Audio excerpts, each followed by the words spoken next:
están? Bienvenidos. Iniciamos una nueva edición de este especial Congreso Futuro. Vamos a revisar las investigaciones, las preguntas, respuestas de pensadores, científicos, expositores que han participado en Congreso Futuro desde el año 2011 hasta la fecha, 9 años en que hemos llevado y acercado la ciencia y el conocimiento a todos los ciudadanos de manera presencial y también vía streaming. Millones de personas nos han seguido vía streaming en Congreso Futuro año a año. Les recuerdo que pueden visitar las distintas plataformas de Congreso Futuro si quieren revisar más de los contenidos y también lo que hacemos durante todo el año, actividades vinculadas a la ciencia y el conocimiento.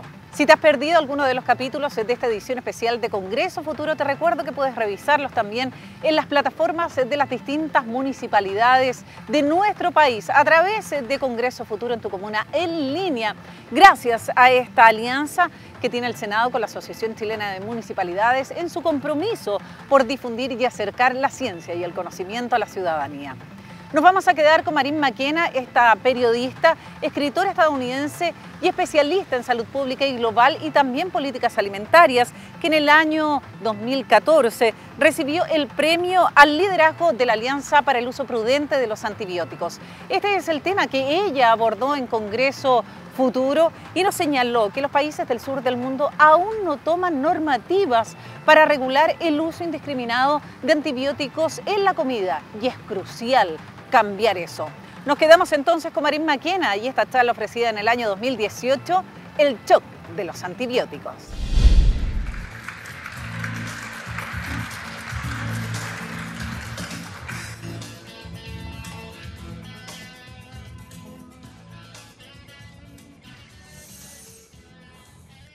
On Christmas Day, 1948, a scientist walked into his laboratory outside New York City to check the results of an experiment. What he found that day changed history. He created the global system by which we raise meat animals for our consumption, and though he didn't know it at the time, he also created the conditions for a profound human health threat that would sweep the world.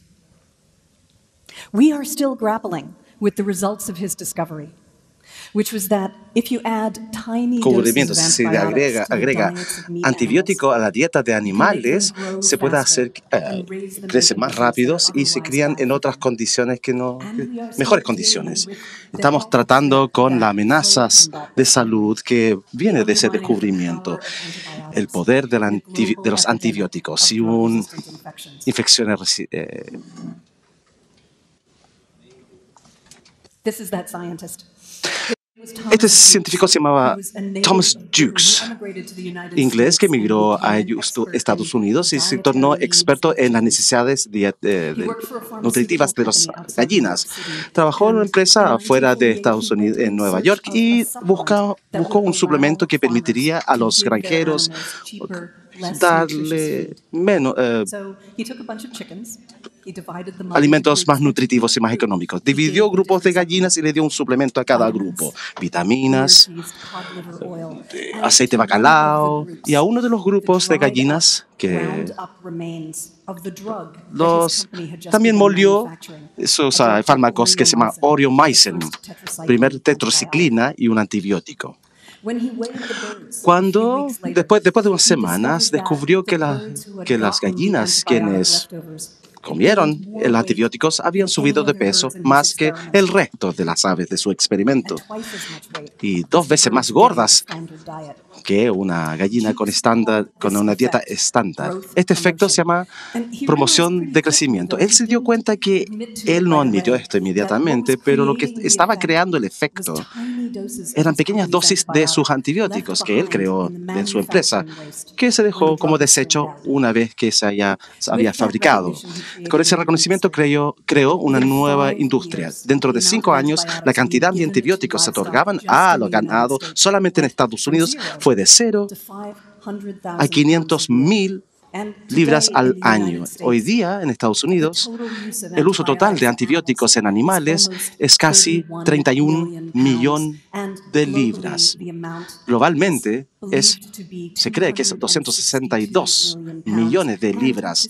Y esto es importante, casi ninguno de estos antibióticos van a animales enfermos. Es importante entender esto porque cuando otorgamos antibióticos, estamos tomando un riesgo que las bacterias de la enfermedad o de una enfermedad pueda adaptarse a una droga y tornarse resistente, que significa que vamos a aprender se van a proteger contra el ataque de las enfermedades y sobrevivir cuando debiesen morir.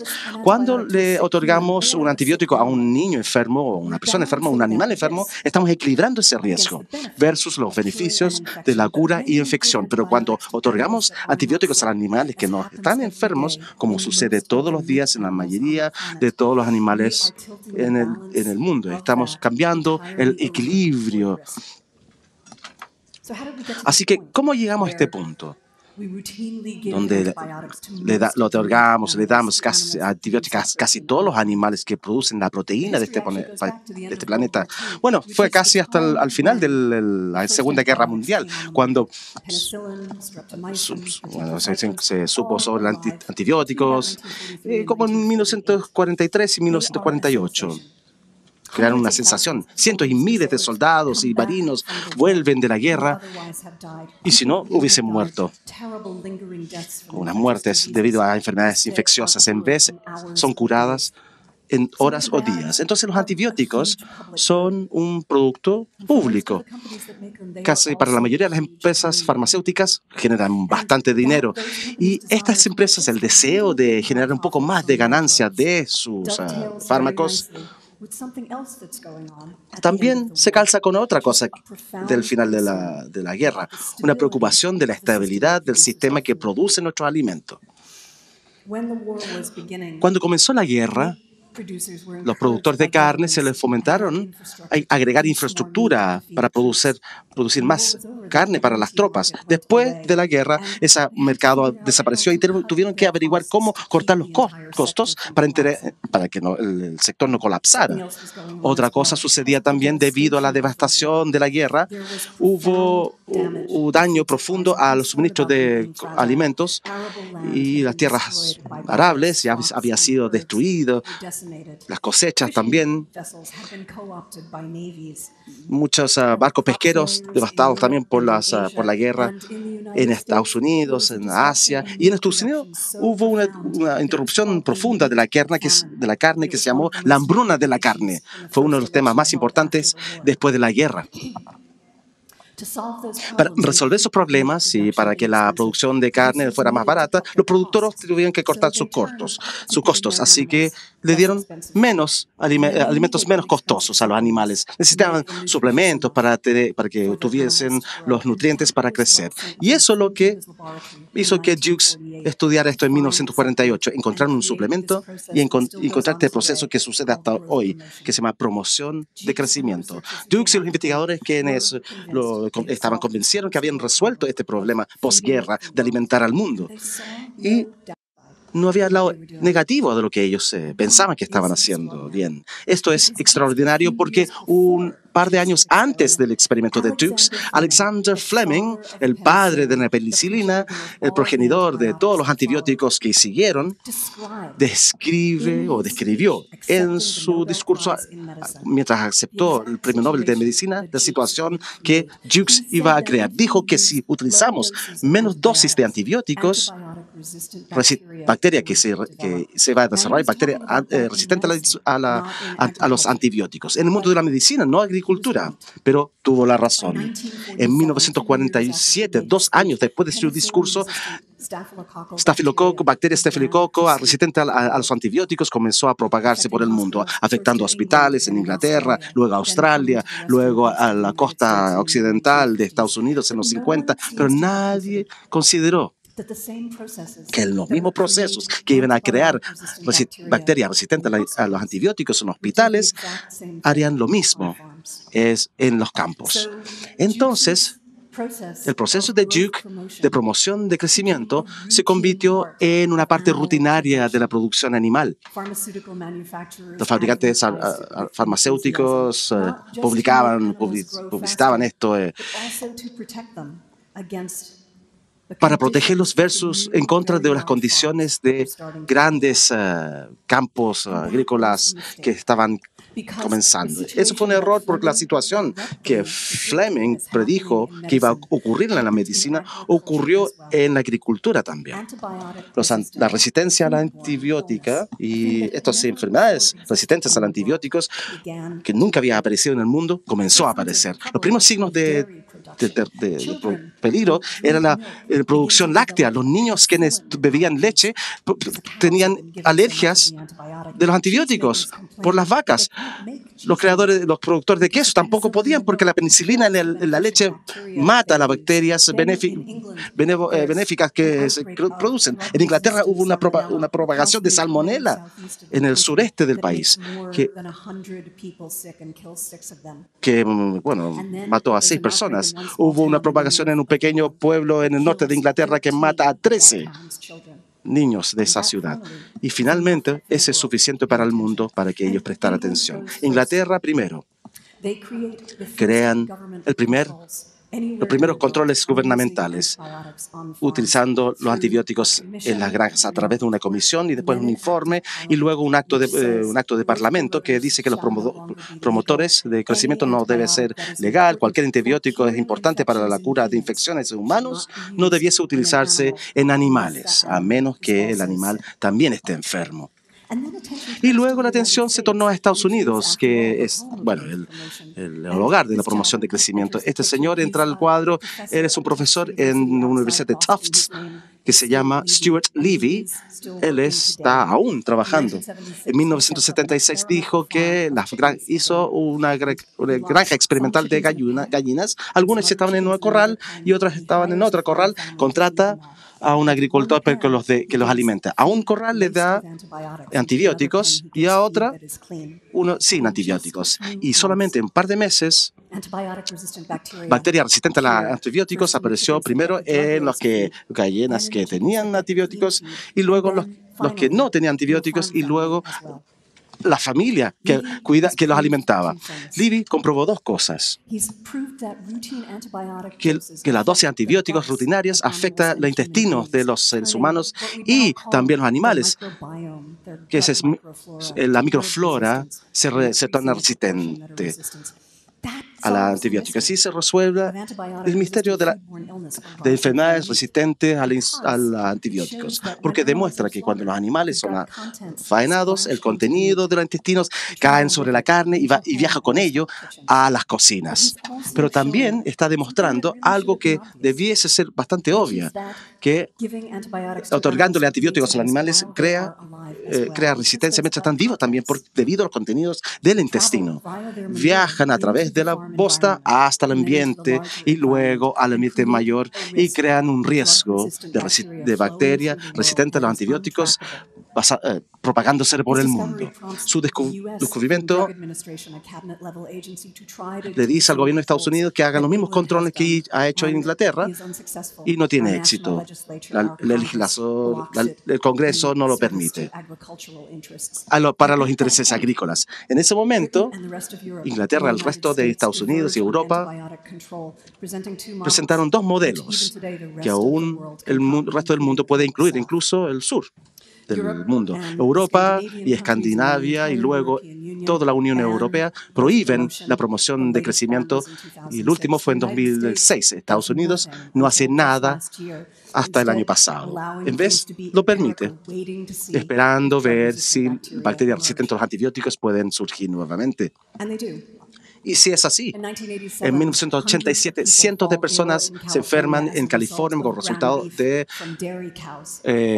carne de vacas lecheras alimentadas con antibióticos. En Minnesota también se comprobaron que cientos y miles de infecciones de tractos urinarios, algo que afecta a la mayoría de las mujeres en el mundo, por lo menos una vez en su vida, se deben a bacterias resistentes a los antibióticos que viaja también que está en la carne. En 2006, investigadores en Estados Unidos entero demuestran demuestran de que si uno vive cerca de una granja grande, uno está en riesgo de bacterias resistentes a los fármacos que viajan por el polvo, en el agua, en el aire, insectos, roedores y también incluso en la ropa y la piel de la gente que trabaja en el campo.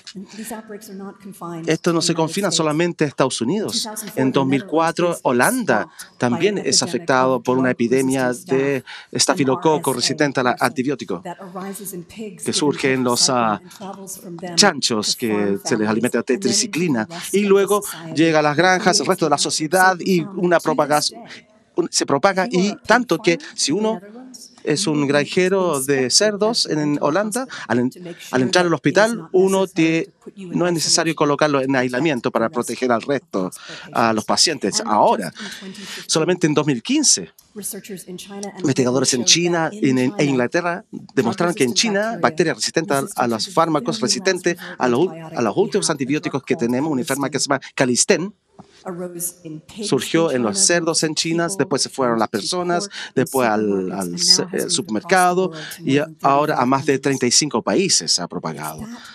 Ese descubrimiento es el que nos demuestra cuán profundo es este problema. El uso rutinario de antibióticos en los animales que entregan nuestra proteína contribuye a una epidemia mundial de infecciones que no tomemos en serio. Se cree que en este momento en Estados Unidos es 23.000 muertes por año y 2 millones de personas enfermos.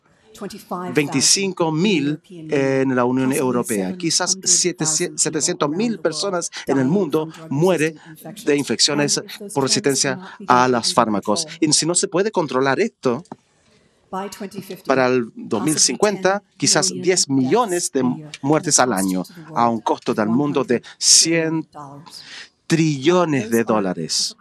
Son cifras muy difíciles de entender, así que les voy a dar un ejemplo a lo que se refieren. Cuando llegué a esta ciudad el sábado, me vine en un avión que contiene como 300 personas. El número de resistencia a los antibióticos es como si un avión se cayera cada 6 horas y matara a esa misma cantidad de personas. Si no controlamos esto, el número para el 2050 será como un ejemplo de ese avión que se cae cada 15 minutos. En otras palabras, una muerte cada 3 segundos en el mundo entero.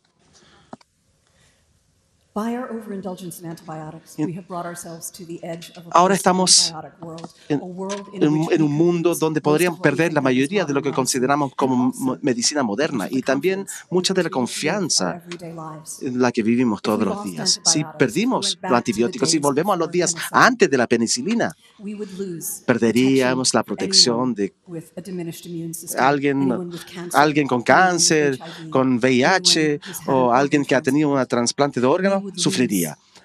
Perderíamos tratamientos que se ingresa en el cuerpo, stents para evitar un infarto. Perderíamos el tipo de protección que antibióticos nos da. No nos acordamos de esto porque todos nacimos dentro de la era de los antibióticos, pero neumonía mataba a 3 niños de 10. Infecciones a la piel, pequeños cortes, llevaba a amputaciones e incluso dar a luz. 9 mujeres de 1.000 morían. Considérenlo.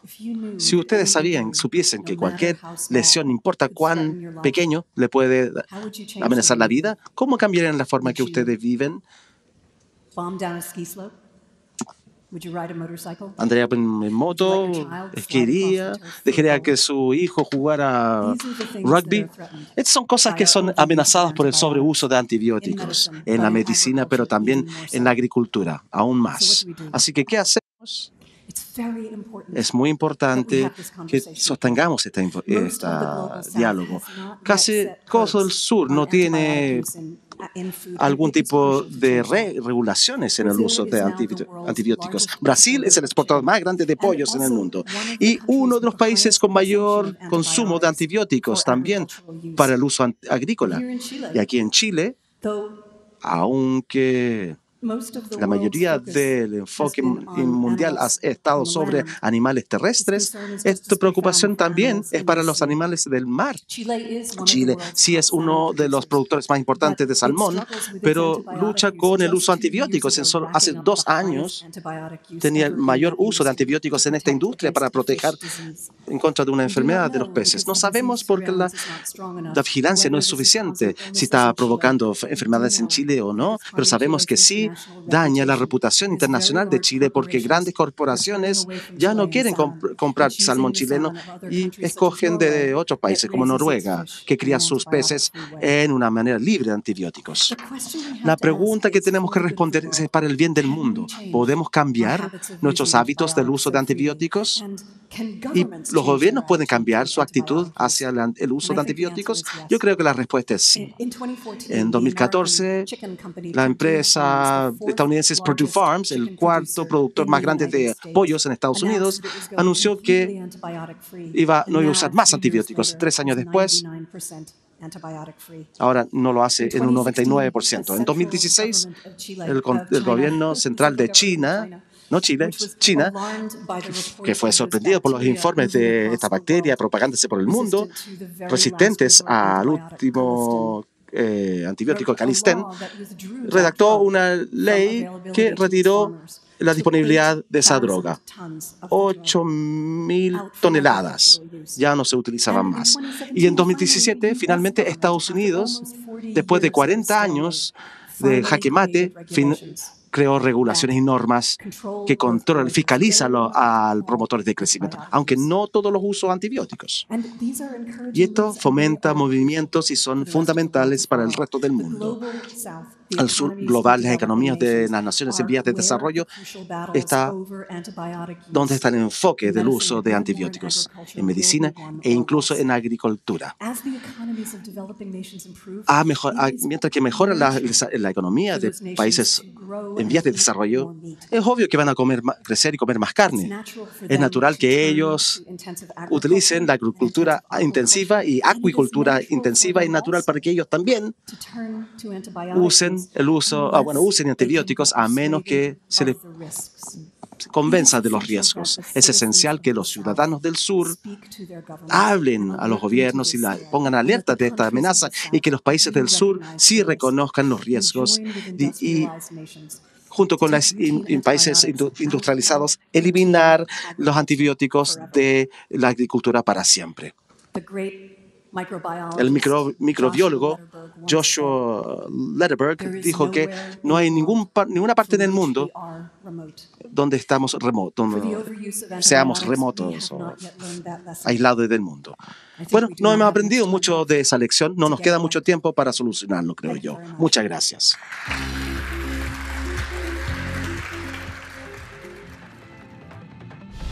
Ahí estaba la periodista estadounidense Marine McKenna con esta exposición El shock de los antibióticos, ofrecida en el año 2018. Si quieren conocer más de este tema, les recomiendo el libro publicado por ella en el año 2017, Big Chicken.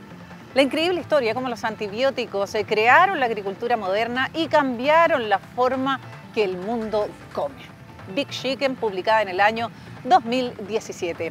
Vamos a hacer un breve alto en este especial Congreso Futuro, pero volvemos con más de los futuros posibles que nos han planteado más de 700 expositores que han participado en este evento más importante de la ciencia a nivel nacional y uno de los 5 más importantes a nivel mundial. Estamos de vuelta en este especial Congreso Futuro.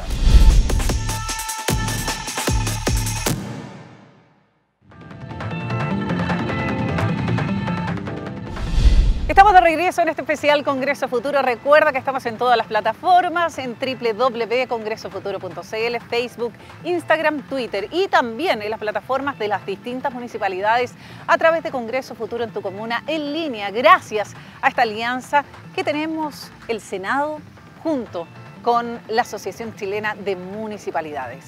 Nos vamos a quedar con Fei Yugang, un expositor que participó en el año 2019.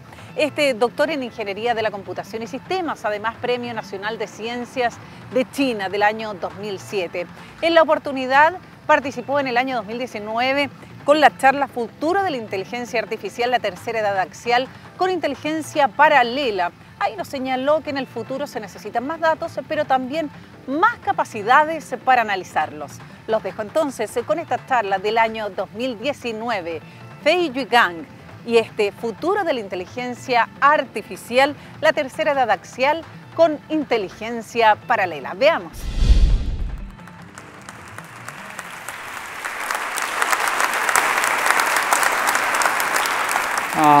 It's a great honor to be here, but the next 15 minutes, En los próximos 15 minutos tengo el trabajo de contarles qué he hecho en los últimos 40 años. Entonces voy a hablar de IA y la tecnología actual y la tecnología del futuro. ¿Cuántos de ustedes han escuchado hablar de AlphaGo? AlphaGo. ¿Cuántos de ustedes han hablado de Church Turing? Bien. Turing Church es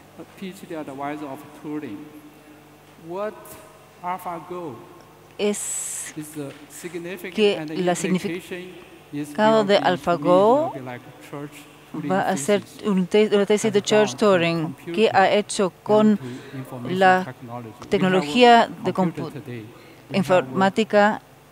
Tenemos computadores hoy día, tenemos teléfonos inteligentes, tenemos tecnología de información debido a Church Turing, la tesis de Church Turing. Es por qué tenemos computadores hoy día, porque tenemos la tecnología de información hoy en día. ¿De dónde vamos? ¿A dónde vamos desde aquí? Esto para mí es la tesis de AlphaGo. ¿Qué significa la tesis AlphaGo? Tres cosas. El futuro será en paralelo. Va a ser el paralelo para lo real y lo artificial. Esto significa que el futuro irá de Newton a Morton. Newton tenía 3 leyes, pero solamente pocos parámetros. Leyes grandes, pequeños datos, pero el futuro va a cambiar esto. Podemos tener grandes datos y pequeñas leyes. Y en el futuro, si me vas a decir que vas a hacer IA, si vas a tener productos inteligentes, me tienen que decir cómo puedes hacer que los datos pequeños se vuelvan grandes y cómo pueden usar estos datos grandes y reducirlos a inteligencia pequeña. El conocimiento preciso para problemas particulares. Y este es lo que hizo AlphaGo. Hizo que los humanos pudieran controlar el juego y usan el aprendizaje de máquinas y ser los maestros de la humanidad. Y tienen AlphaGo, comenzó de cero. Tiene menos de 30 millones de juegos y redujeron varias redes a una red. Esta vez AlphaGo perdió en menos de 3 horas. Y estas 3 horas es el esfuerzo de una persona de 30 años, toda una vida perdida en un segundo. En el futuro ya no vamos a necesitar este segundo. Y esta es la implicancia de AlphaGo. Y esta es la implicancia de la inteligencia artificial y la tecnología inteligente.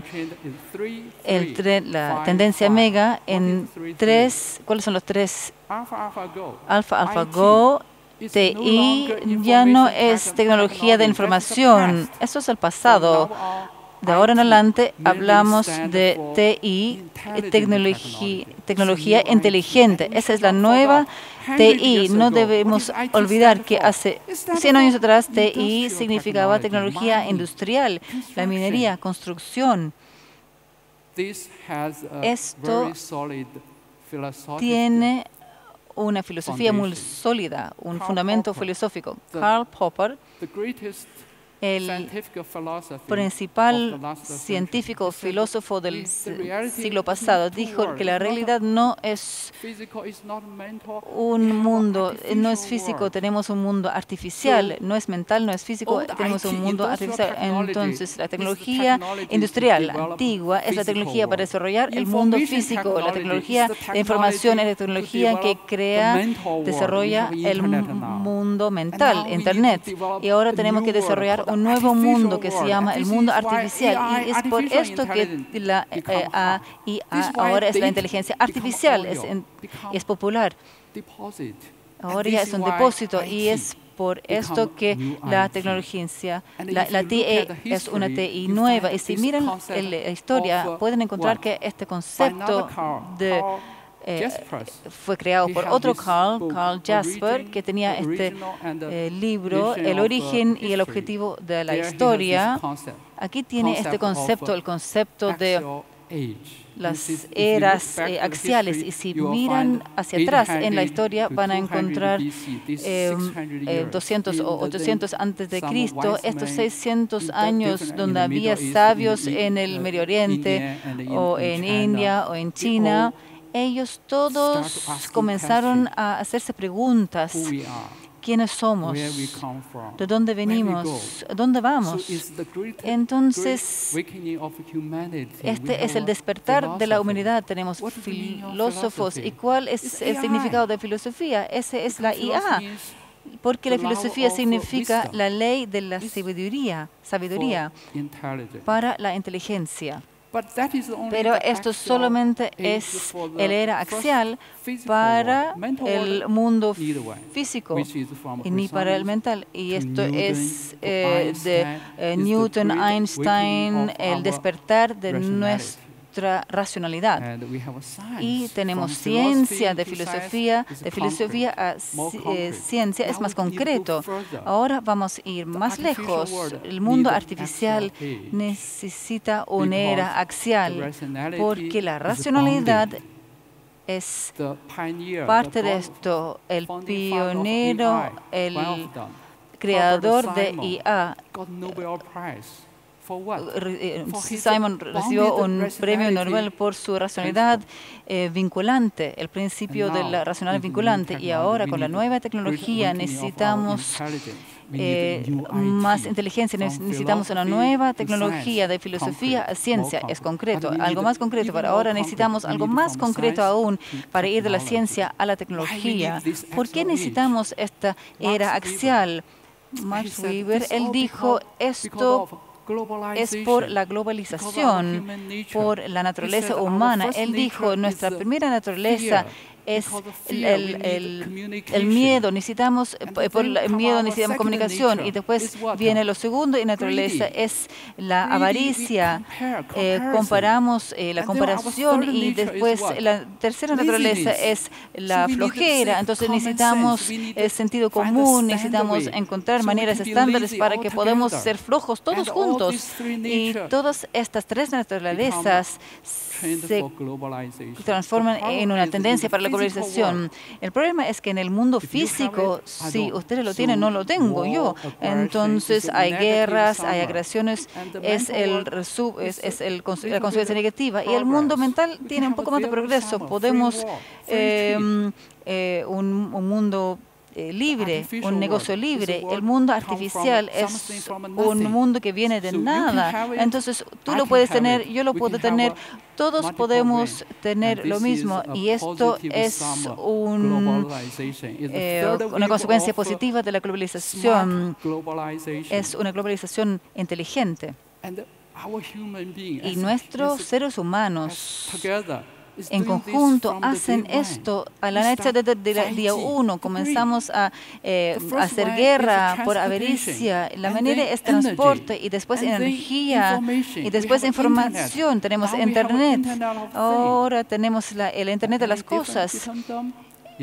Sí, hay una gran diferencia. El Internet, con el Internet estamos conectados pasivamente. Ahora, con el Internet de las cosas estamos conectados progresivamente, pero el humano quiere estar en control, quiere ser la fuerza que guía, orientadora. Entonces necesitamos otro Internet que se llama el Internet de la mente. Con el Internet de la mente podemos conectarnos en forma prescriptiva, y acabamos de escuchar la mente que el cerebro humano es una máquina de predicción. Sí, pero eso es solamente una tercera parte, porque el cerebro humano es una máquina descriptiva para el mundo físico, número uno, y son una máquina predictiva para el mundo de la mente, pero también es una máquina de prescripción para este mundo artificial.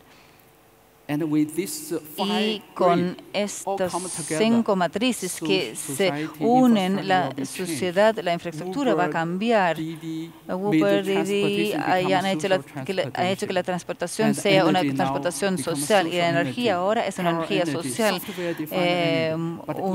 que define el software, pero finalmente necesitamos una inteligencia social, y por esta razón necesitamos el Internet de la mente. Y estas 5 redes unieron los 3 mundos, la parte humana en el centro de la materia, de la energía que viene, y 4.0 es el conocimiento que tiene la inteligencia del mundo artificial. Entonces, cuando unimos estas 5 fuerzas, la fuerza de los datos, la fuerza de la informática, la fuerza de los métodos y las redes y las cadenas, y también necesitamos finalmente la fuerza de la blockchain. Con el blockchain estamos en el mundo real. DAO es un filósofo que dice que la verdad, esto es true. La palabra en inglés significa que es confiable, usable y efectivo y eficiente. Hacer lo que corresponde de la manera correcta. Y esto es lo que nos trae esta tecnología.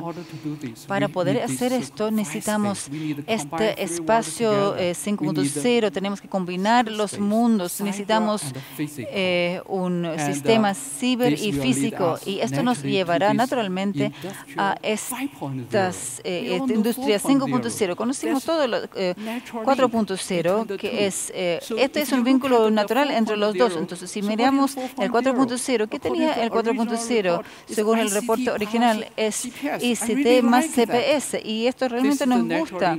Esto es el vínculo natural entre los dos. Pero, ¿qué significa ICT hoy? De la interpretación de hoy día es tecnología de información y comunicación. Pero por AlphaGo, debido a AlphaGo, esto es cambiando, y ya se llama tecnología de inteligencia y conectividad. Entonces, hoy día llegamos a esto porque la automatización industrial es así. Si quieren ir mañana a una sociedad más inteligente, una industria más inteligente, necesitamos la automatización del conocimiento. Entonces, CPS debería ser sistemas ciberfísicos sociales. Entonces, ya no es CPS, sino CPSS. Y hace unos años atrás escribí una publicación que esto es la manera de ir de la organización, del producto de la organización actual, a una manera más inteligente del futuro. Yo no esperé que esto iba a cambiar tan rápido, pero todo el mundo ya lo está haciendo.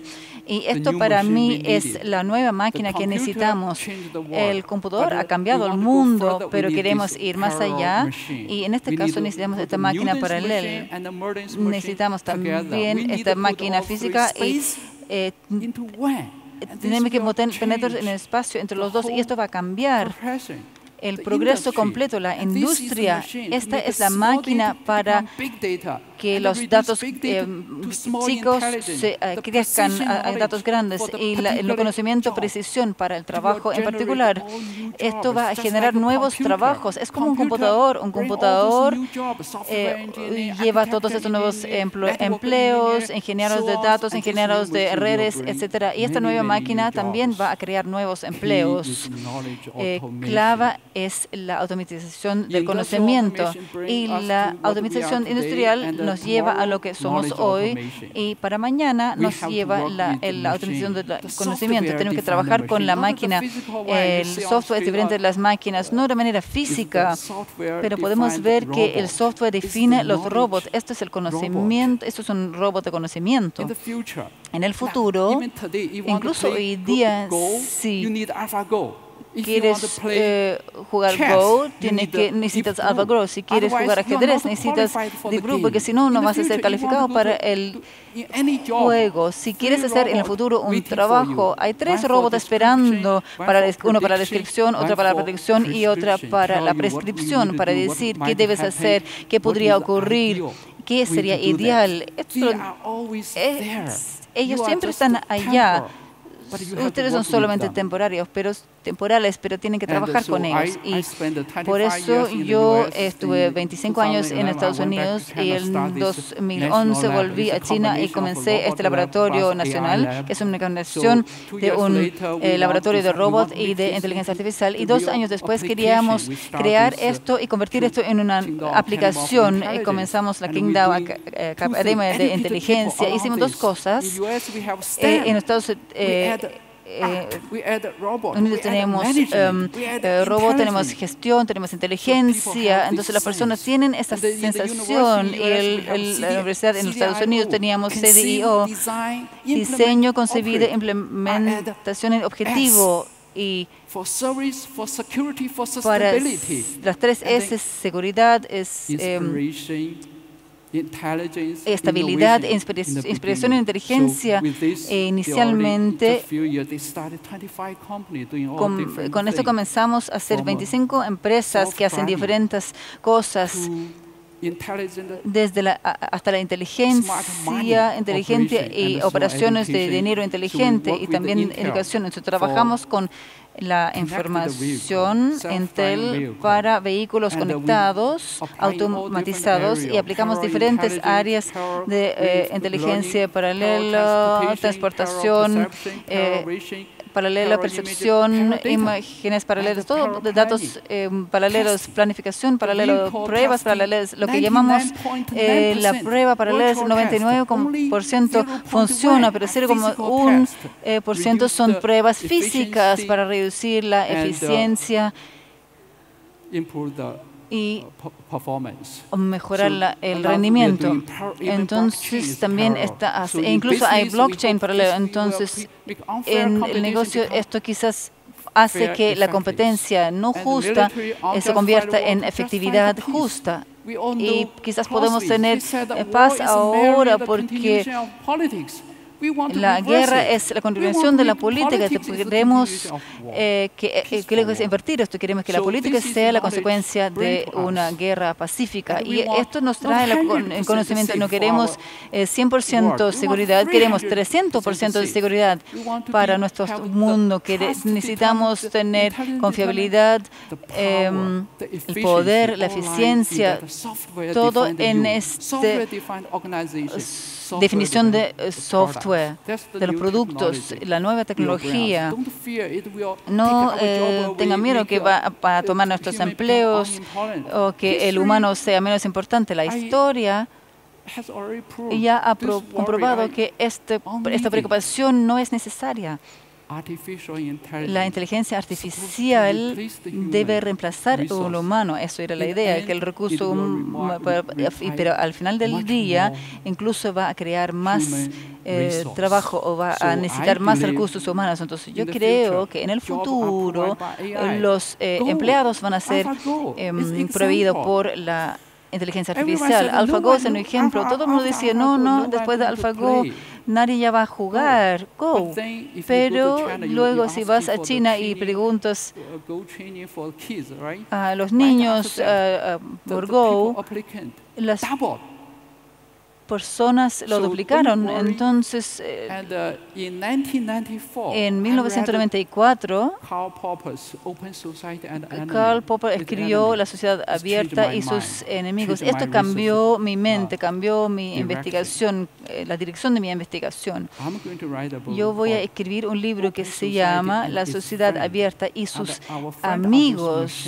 Nuestros amigos son las máquinas, conocimiento de máquinas de inteligencia artificial, robots de conocimiento, máquinas de conocimiento. En el futuro, hoy día, si tienes una compañía de alta tecnología, no tiene computador, lo quieres usar como máquina. En el futuro, si vas a una empresa de alta tecnología, ya no tiene inteligencia artificial, ni siquiera quiere decir, porque necesitan los computadores. Entonces, no se preocupen. El futuro va a necesitar recursos humanos, derechos humanos y responsabilidades humanas. Los debe unir. Esto es la conciencia artificial para el humano. Es muy difícil, es muy duro, es un problema muy difícil de tratar, pero yo creo que para esta población artificial, este robot de conocimiento debería ser fácil, y por eso vengo para acá para aprender, y quizás podemos encontrar la dirección para el futuro del mundo. Muchas gracias.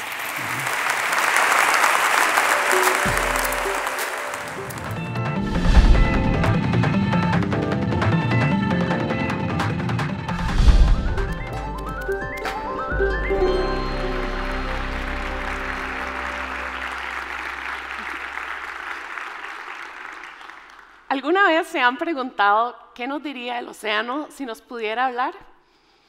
En el año 1953, el gran explorador francés Jacques Cousteau escribió un libro que luego se convirtió en una película, la cual tituló El mundo silencioso.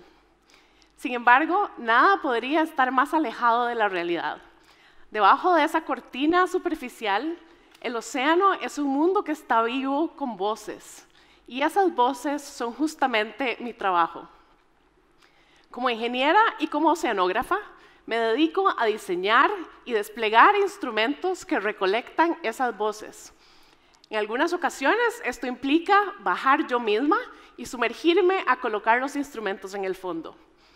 Otras veces trabajamos basados desde barcos, utilizando grandes grúas para colocarlos a grandes profundidades.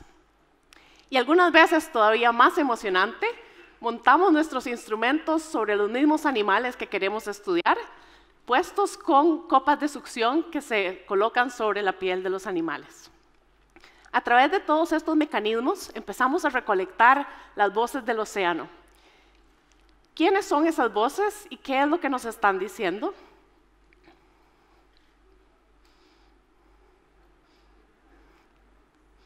Es una buena pregunta. En algunas ocasiones, esas voces nos están hablando sobre diferentes culturas, que tienen diferentes poblaciones, que migran por diferentes regiones del mundo. Y esos sonidos justamente nos dan la posibilidad de entender cuáles han sido las trayectorias que han vivido.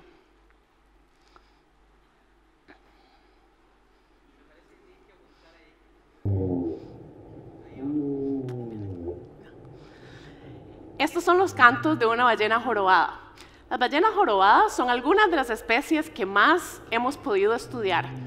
Visitan las zonas desde las polares hasta los trópicos y cada año cambian su canción. Estas canciones ayudan a distinguir de cuál población y de cuál acento. Gracias a sus acentos podemos saber de cuál población es cada una de estas ballenas. Y sabemos que lo cambian porque hacen unos pequeños ajustes en sus vocalizaciones cada año para sentirse más modernos, para atraer mejor a las hembras, ya que se vuelven como la nueva canción del verano. En otras ocasiones, por ejemplo, en el Ártico, cuando estudiamos esta ballena de Groenlandia, nos cuenta sobre el ritmo de las migraciones. Al escuchar en nuestros hidrófonos el sonido de las vocalizaciones de esta ballena, sabemos que han llegado en el verano, después de pasar tiempo en las aguas del sur en su migración para alimentarse.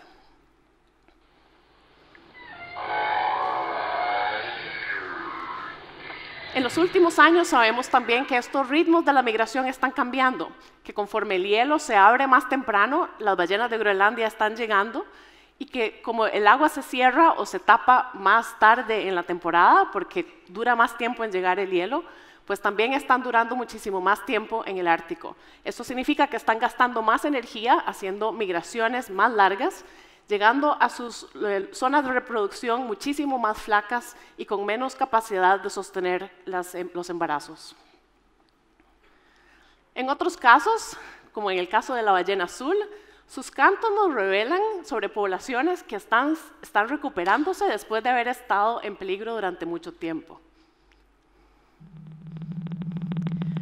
Cuando empezamos a escuchar el regreso de las ballenas azules, por ejemplo, en las aguas afuera de California, empezamos a entender que el ecosistema se está recuperando gracias a las nuevas regulaciones y la nueva gobernanza que hay de proteger y de preservar estos animales y no cazarlos como hace 100 años.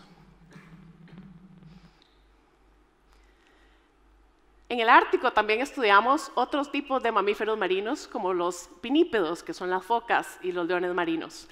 Esta foca de barbas nos cuenta con sus llamados sobre cuál es el tipo de hielo que prefiere. Ella prefiere el hielo de 1 año comparado con el hielo de múltiples años, y ahí es donde tiene a sus crías en el verano y en la primavera.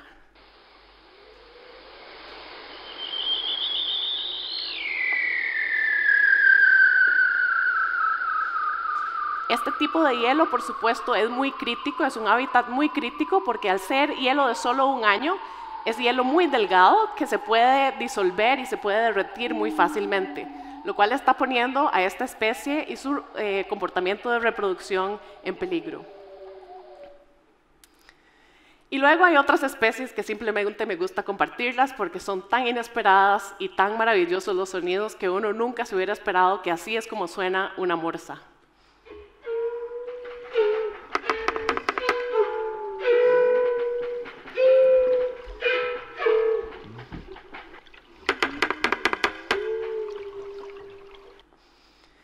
Pero el mundo submarino no está solo repleto de voces biológicas, sino que también hay otros procesos naturales que la llenan. Por ejemplo, en los sistemas polares podemos saber cuándo empieza a llegar el hielo y cuándo se empieza a quebrar a partir de los sonidos que genera cuando chocan las placas de hielo unas contra las otras.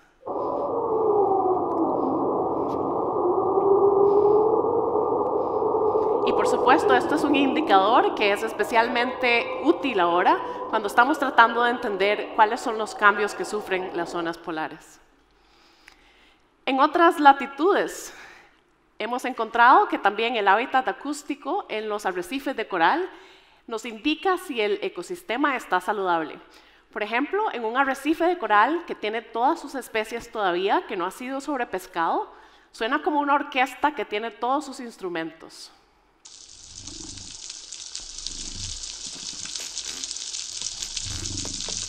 Y lo más importante es que hasta las larvas de los peces saben detectar cómo suena un arrecife de coral que está saludable, cómo suena una orquesta que tiene todos los instrumentos y se recluta preferencialmente en ese tipo de ecosistemas. Ellas pueden, aunque por mucho tiempo pensamos que estaban libremente flotando en las corrientes, ellas pueden dirigirse preferencialmente hacia este tipo de ecosistemas. Pero cuando viajamos a un arrecife de coral que está degradado, es como si a esa orquesta le hubiéramos quitado los instrumentos y suena, esto no es que le bajé el volumen al sonido, sino que es literalmente la falta de los instrumentos en esa orquesta. ¿Notan la diferencia?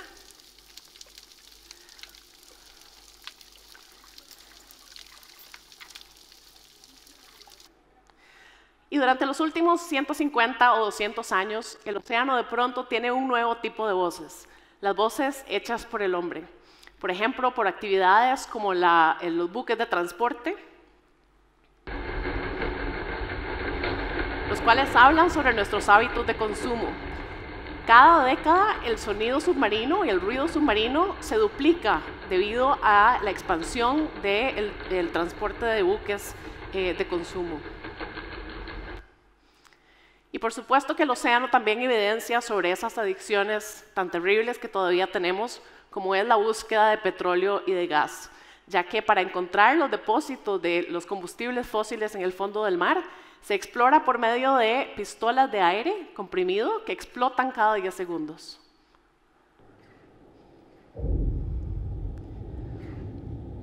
Estas explosiones continuamente están elevando el nivel del mar, así como los buques de transporte también, creando un tipo de contaminación que es invisible para nosotros, pero es igual de dañina para las especies marinas como lo es el plástico o los derrames de petróleo.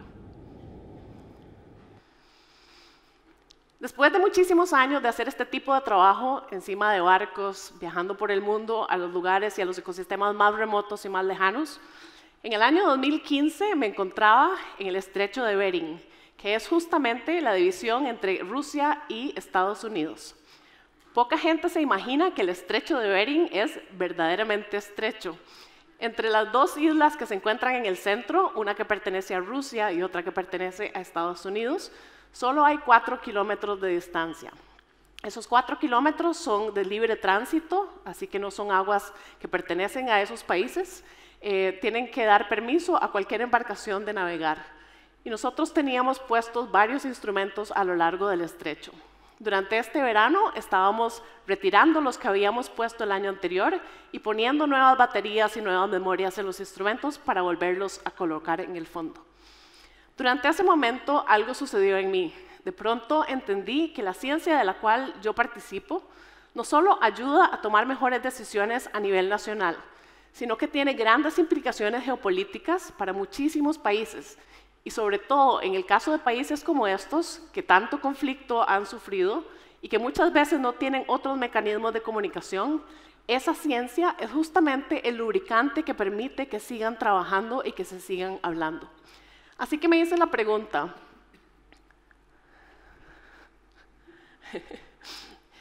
cuando estos grandes foros internacionales donde los países son representados, hablan y toman decisiones, ¿quién es el embajador del mar?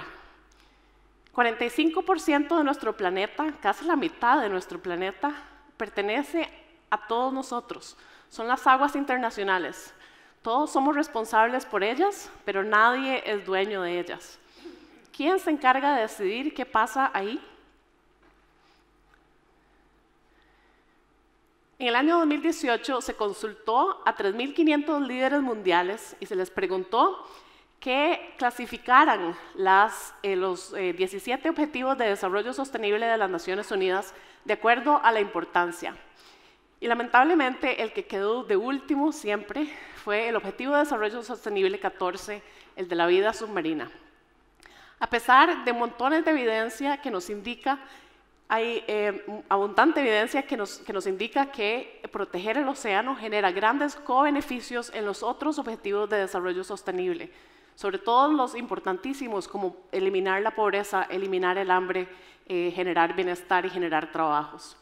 Entonces, si nadie está priorizando este objetivo de desarrollo sostenible, ¿significa que alguien está escuchando las voces del océano?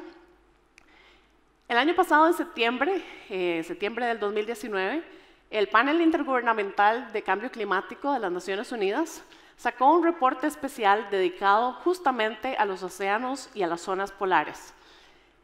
Este reporte nos indica que ya el océano no nos está hablando con sus voces, sino que nos está gritando.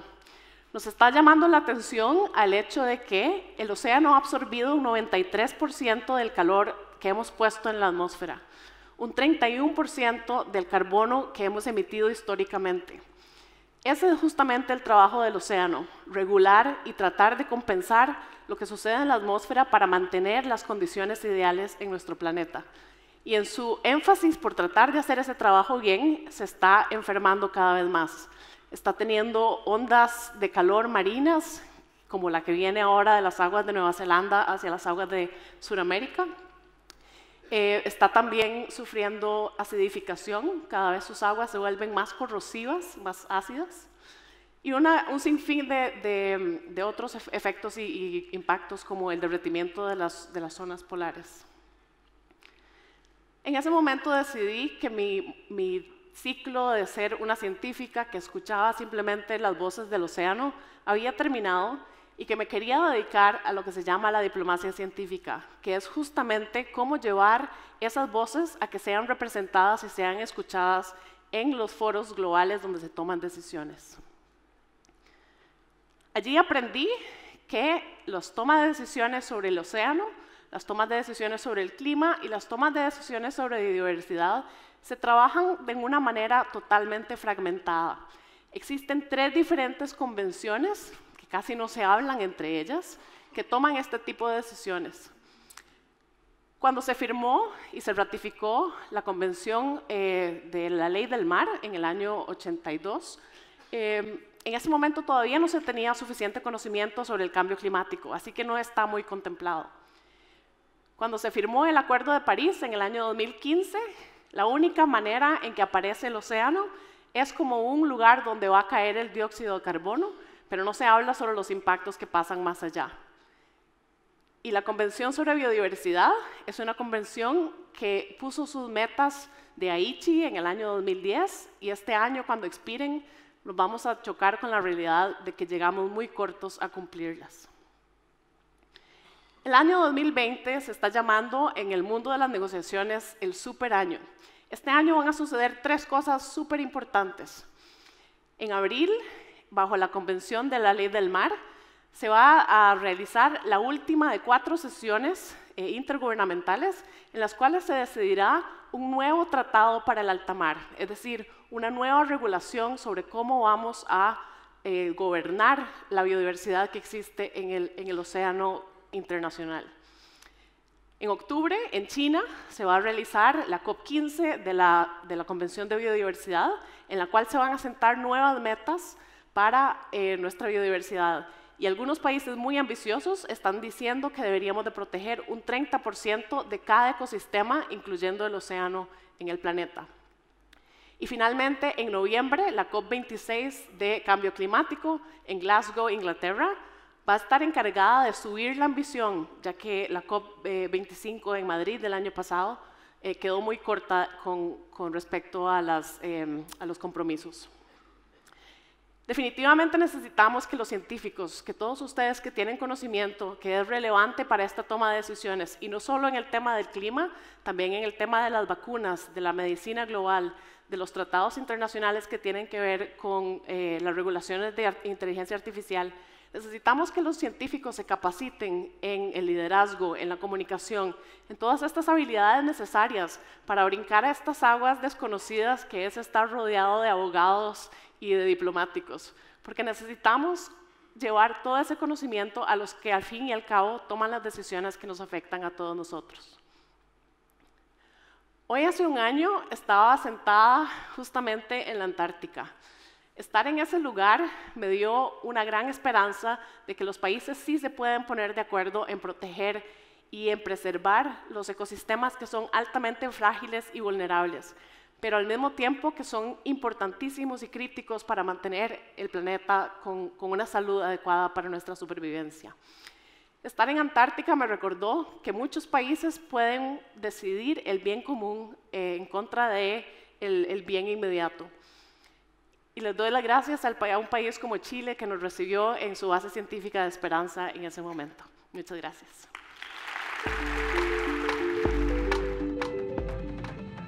Maravillosa exposición de esta costarricense Melania Guerra, escuchando los océanos. Esta doctora en oceanografía, ingeniería mecánica y experta en diplomacia científica, que rescata la importancia de escuchar los océanos. Esta exposición, Voces del Océano, de quiénes son y qué nos dicen. Si quieres repetir esta charla, recuerda revisarla en www.congresofuturo.cl. 9 años, más de 700 expositores, cientos de temas que nos han planteado, miles de personas que nos han seguido de manera presencial y vía streaming. Eso es el Congreso Futuro. Por eso, si quieres conocer más de lo que hacemos durante el año, ingresa también a nuestras plataformas Facebook, Instagram y Twitter. Y por supuesto, si te has perdido alguno de los capítulos de este especial Congreso Futuro, ingresa a las plataformas de las municipalidades de nuestro país. El Senado y también la Asociación Chilena de Municipalidades tienen el compromiso de acercar la ciencia y el conocimiento a la ciudadanía y por supuesto es el compromiso de Congreso Futuro. Soy Jessica Soto Huerta, gracias por habernos acompañado en esta edición especial Congreso Futuro y recuerda seguirnos porque vamos a continuar revisando los futuros posibles que nos plantean las mentes brillantes de Chile y el mundo. Nos vemos.